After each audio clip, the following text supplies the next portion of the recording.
Hello, everybody. Welcome, everybody, to Purple A's podcast. I am your host who bleeds purple and gold, Isaac here. So, we're going to go ahead and react to the second week of preseason as the Vikings are now 2-0 in the preseason. This time against the Cleveland Browns at Cleveland Stadium. 27-12 was the final score. Absolutely amazing. Absolutely amazing game, I would say, in my opinion. And, all around a good performance by the depth. Basically, if you wanted to basically say what is the overall takeaway from this game on Saturday, I would say the depth for the Minnesota Vikings is so deep and in a very good way. And there's still hope for the future, even with JJ McCarthy out. The future's all set. We'll start off with the goods. Jaren Hall, I was very impressed. He did a lot better than what he did against the Raiders because he was absolutely garbage against the Raiders. But this time, he did a much better job. 4 for 5, 87 yards, 2 touchdowns. That nice 71-yard bomb was excellent. And the only incompletion that he had was a drop pass. So he could have been perfect if it wasn't for the drop pass. So he absolutely played really, really well. So, Jaren Hall, I hope he overtakes Nick Mullins for the quarterback 2 position, which, honestly, though, I would be fine with because Jaren Hall has some potential there. And we already know what we're getting out of Nick Mullins. We'll talk about that in just a second. The run game overall by the Vikings, it was sensational because the Vikings had 113 yards on the ground against Cleveland. So that was amazing. King Kene Nwangu, he's been explosive for the last 2 games. This time he had 7 carries for 45 yards. Myles Gaskin was also nice too as well. 9 carries, 45 yards. He also had a couple catches for 10 yards. So both Myles Gaskin and Kene Nwangu definitely showed up and added more running back depth. So I absolutely love that. Could Kene Nwangu maybe overtake a battle between Myles Gaskin and King Kene? Fine with that. And also the receivers, Trishan Jackson, not a surprise that he went off. 3 catches for 39 yards, a touchdown. We've already seen enough. This dude is wide receiver 4. Honestly, man. We already know he's basically good and athletic. Maybe between Jalen Naylor and Trishan Jackson for the wide receiver 3 spot. I'm good with either of those two. Speaking of Jalen Naylor, a nice catch for 31 yards on the first drive for the Vikings. Really nice athletic play right there by him. Both of these dudes are really, really athletic. Also, Jeshwan Jones. He had a catch for 71 yards, a touchdown. He had a bad drop, which was the first drive that Jaren Hall took a snap for. He had a bad drop. That would have been a first down to extend the Vikings' possession, but he made up for it later and got that 71-yard touchdown. Nice job by Jeshwan Jones. Brandon Powell's also some nice things. 2 catches for 19 yards. He's still showing that he's elite and that he's not out of the question for not making this roster, which is insane to say that any receiver at this point can make the roster and anyone can't. It's literally just a good battle between these two. Nick Muse, 3 catches for 19 yards. Had that first catch, was a very athletic play, grabbing it high from his hands. Nick Muse was amazing. The offensive line was also stellar too as well. Especially in the run blocking. Especially the run blocking was absolutely solid. They were opening up holes and they were giving their running backs lanes and giving them time to think about what they're doing and then shoot through the gap and break off some yards to break up 5-6 yards a pop every time. It was absolutely amazing. The run offensive line was absolutely stellar. Pass blocking, it was okay. It was okay. Actually, for the most part, they did a good job. So going on defense, I mean, the defense as a whole, realistically, they gave up only 3 points. The defense only gave up 3 to Cleveland.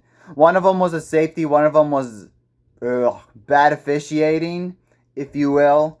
But Lewis Cine, I mean, my God, this dude came to play. Boy, oh boy, did he ever come to play. 11 tackles, 1 TFL, 1 sack, 2 quarterback hits. This dude was all over the place. And also, not to mention, he also had a nice sack. I know the interception. He also had an interception, by the way. It fell into his lap, yes. And also, one of the plays also that really stood out to me was Tyler Huntley was attempting to go for a first down, and Lewis Cine delivered a mean hit to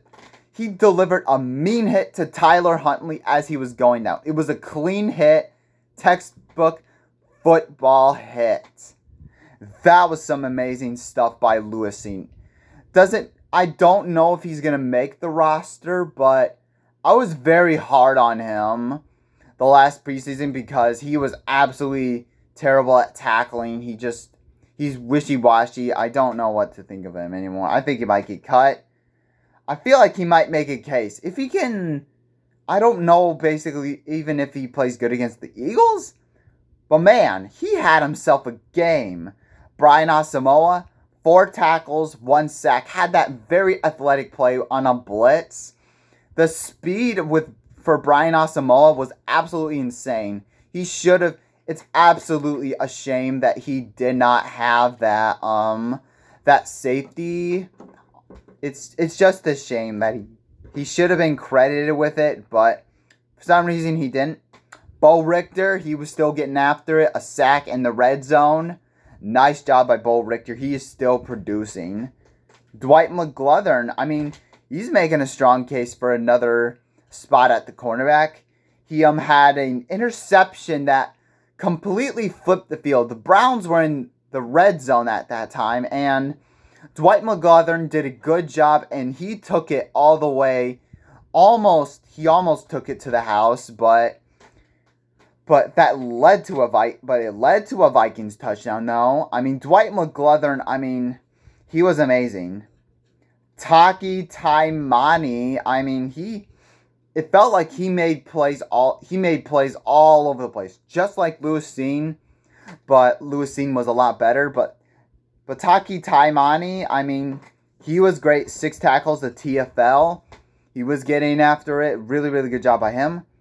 Duke Shelley, I mean, what have I said about this dude? He's not afraid of making plays on anybody. He did so. He forced a fumble on special teams. When the Vikings punted the ball, he makes such a hard hit, but it should have been a turnover, but it wasn't. We'll get to that. More on him later. So Duke Shelley, he still has that dog in him, man. I tell ya. Will Wright, in the run defense as a whole, the forefront was absolutely stellar. They allowed 56 yards, 2.4 yards a carry. Really good job. Really stout by the forefront. And then we get to Will Reichard on special teams, who, honestly, he's been perfect so far. 2 for 2 on field goals, 3 for 3 on extra point attempts. He's been perfect. We'll just have to see what the regular season brings. As far as I don't have that many bads. I only have 3 things to mention that were bad. Nick Mullins, he was 11 for 21, 135 yards, a touchdown. I know he was okay. He was not bad. I will say this. He was okay.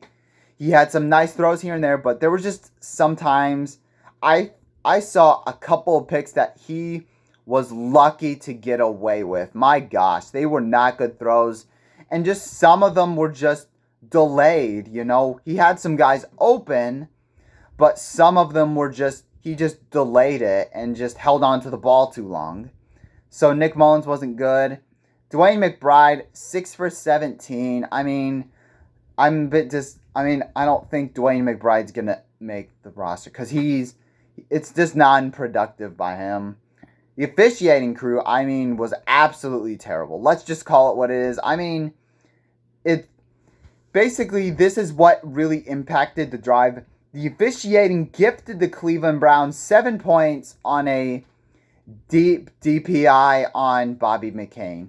Now, looking at that play, I was ready to curse out Bobby McCain. I'm like, what are you doing? And then I looked at that, and more I looked at it, I'm like, no, that's not a DPI. I don't think it was, to be honest with you. So that was a bad call. So that gifted the Cleveland Browns the first touchdown. And then for the Vikings, I mean, the Vikings, they had one turnover. It should have been a safety. The Brian Asamoah sack should have been a safety. And not only was it not marked a safety, it was marked at the 2. They had the nerve, they have the technology, and they mark it at the 2? Why? Why is it that at the 2? I don't get that. And then also Duke Shelley, who had that fumble and special teams. He had that fumble on special teams, and for some reason, it was out of bounds. It was not. I mean, so basically, to recap, the officiating gifted the Cleveland Browns 7 points, and the